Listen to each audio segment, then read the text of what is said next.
progress video number 1 of the Z. We're going to go through some photos and get you more up to date on the Z.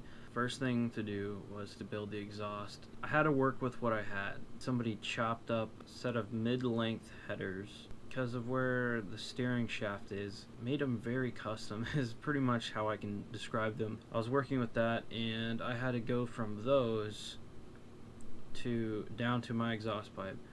So what I did is I started off by making this 90 that went from, I believe, 2.5, and I was adapting it to 3-inch.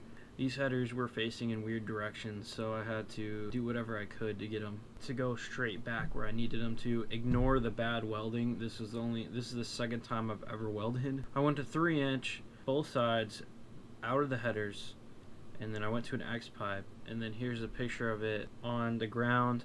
This is what I got done, and then I was like, oh, good enough exhaust to go on a test run. That's when I went around the block of my neighborhood and the motor locked up. So here's the next photo of it being pulled out of the car. This is the first motor that came with the car, first LS. I was told it was a 4.8. Under some investigations, figured out it was a 5.3. I got a video of the oil pan showing there's lots of chunks of bearings and whatnot in there because it never had oil due to the remote oil filter being plumbed in backwards. Motor number 2 that we went to put in the car was a 5.3 with a stage 3 cam. It was pushing supposedly 500 something horsepower. Here's a picture of it first being put in the car. After I got the motor in the car, I was worried about getting the body kit properly mounted. What I did is I bolted the fenders, the bumper, and then here's it all bolted together. After I was done messing with the front of the body kit, I moved on to the mock-up of the intake. And here is a video of the first startup on motor number 2. Double checking that I have oil pressure. It was stupid loud, and I don't know if the video will show it justice, but I have a clip of me driving it.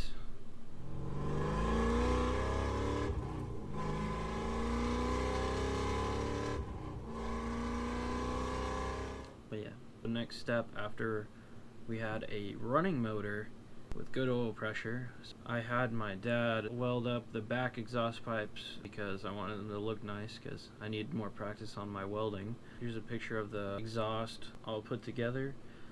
I have an accessory drive kit that ran all the 300ZX alternator. I figured maybe it was just a bad alternator, so I bought another one, and that one worked for a while but ended up also going out. What are the chances that I got another bad alternator? 'Cause yeah, I definitely have a problem.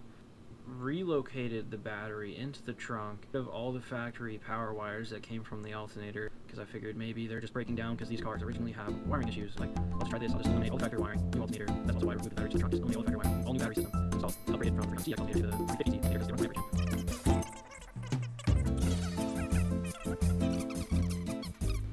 So I changed it to a yellow top. The previous owner did like a cleanup on the engine bay, and he put the fuse box inside the driver's wheel well, but he never mounted it, and I didn't really like it there. If I ever get caught in the rain, there's just going to be water throwing right into the fuse box. I just cut the whole thing off.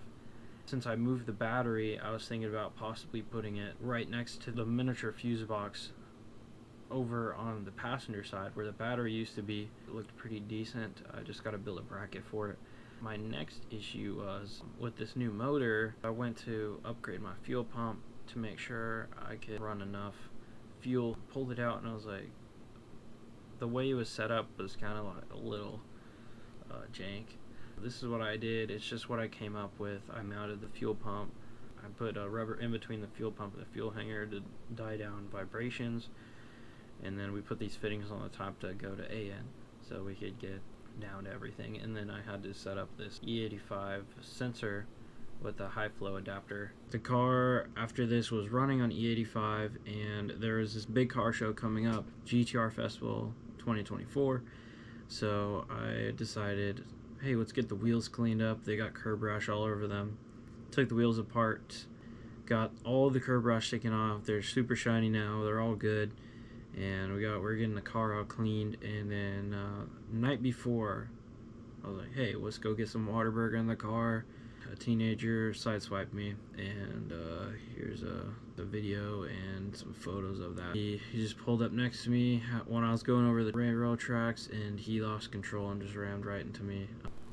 So after the car crash happened, I paid for the show, so I obviously still had to go, and it was still gonna be fun either way. But I ended up putting the car on a trailer that night. Here's a photo of us on the way there, and then a couple photos of the car while we were there. It was parked next to a couple GTRs. It's pretty cool. After the show was all wrapped up, we took it to the body shop after that to get some work done on it. And first day after we got it back, it's got some temporary rims on it because they didn't pay for the new rim to be done. Some problems with the insurance. On my way home, I noticed I had almost no oil pressure while I was driving. I went ahead and changed the oil because I was concerned, because why does it have such low oil pressure? And it just had straight metal shavings in there. And I changed the oil a couple times after driving it a bit, and it wasn't flushing out. Yeah, that was motor number 2. My conclusion was that the body shop wasn't letting it warm up before they moved it. Here's the motor we're going to be putting back in it, which I'll pick back up on the next video, so because a lot of changes have been done to the car. So stay tuned.